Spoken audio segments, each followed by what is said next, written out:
Então, a Marina trouxe para as crianças e eu vou trazer um pouco do olhar na vida adulta, né? Desse impacto da desvirtualização e das redes sociais que tem no corpo do adulto. Eu sou psicóloga clínica, a minha clínica é mais para adultos, né? Então, eu quis olhar muito por esse lado e eu trouxe um caso clínico também. Quando a Marina trouxe o caso, eu associei muito a esse paciente que eu tenho, que eu vou falando ao longo. Eu vou falar muito dessa questão desse corpo-imagem, corpo-encontro, né? Porque quem não, né? Hoje em dia não se compara, aí tem muito essa questão de comparação, o corpo ideal, eu não estou conectada, mas assim, eu estou aqui fazendo nada, eu vou pegar o telefone, vou ficar olhando. Você não corporifica, não sente, não se percebe no mundo, né? No espaço que você está. Então agora eu vou pedir para vocês fecharem os olhos um pouquinho, prestar atenção em como vocês estão, respirar e perceba. Faça esse contato com vocês.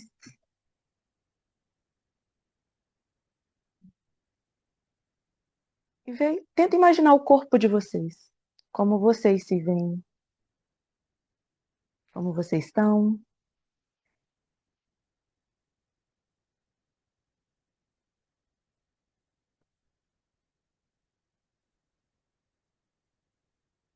E aí, falando um pouquinho do meu tema, eu vou falar então esse entre o corpo-imagem e o corpo-encontro. A desvirtualização e os desafios da presença na vida adulta digital.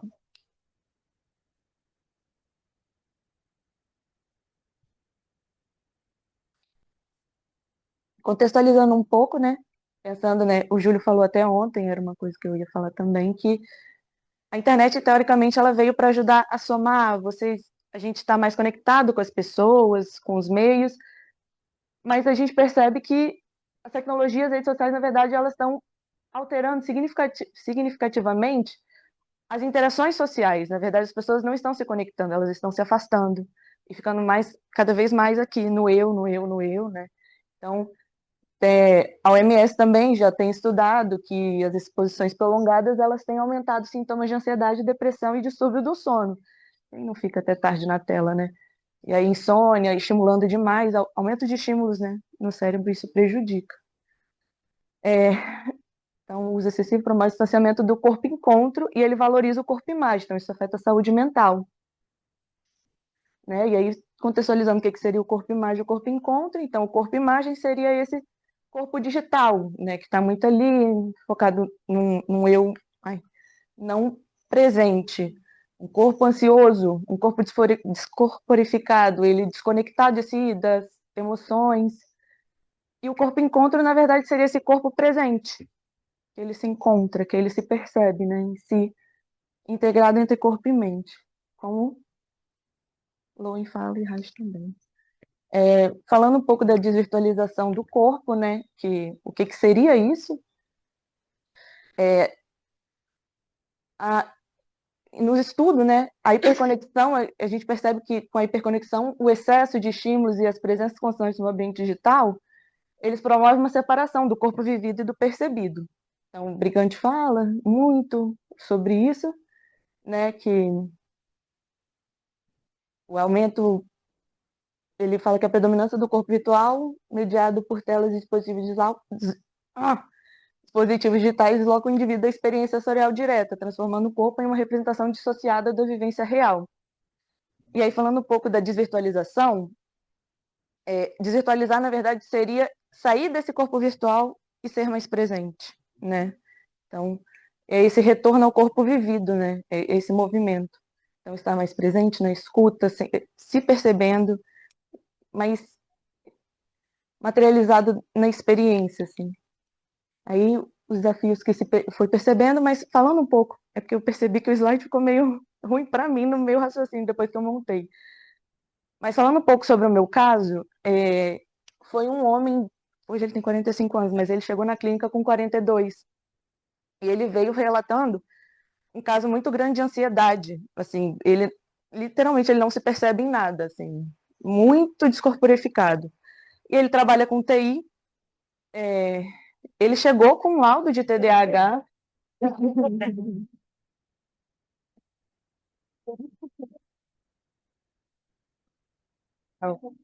Ele chegou com um laudo de TDAH, que ele fez porque ele foi num psiquiatra, por causa dessa ansiedade, o psiquiatra pediu para ele fazer um teste, ele chegou com esse teste, tinha ido em outra psicóloga, ele não tinha gostado, ele não se sentiu escutado, isso é uma coisa que ele relata até hoje, assim, como hoje ele se percebe escutado e como isso tem ajudado ele a corporificar um pouco, né? Porque, pegando o caso dele, abre-se muitos parênteses além disso, né? Mas ele é um homem de 43 anos, ele tinha acabado de casar. A esposa falava muito dessa questão ansiosa dele, também foi o que fez ele buscar todos esses tratamentos. Mas que ele trabalha com TI, trabalhou com TI desde os 14 anos, é muito tempo, assim. E, e é nítido o quanto isso prejudica ele, porque a cabeça. Contando com a história de vida dele também, mas como ele é trabalho, e trabalho é digital, então é sempre ali. Ou ele está tendo que falar com pessoas para, né? Ou ele está ali no computador, montando não sei o quê, vendo, e ele trabalha com cibersegurança.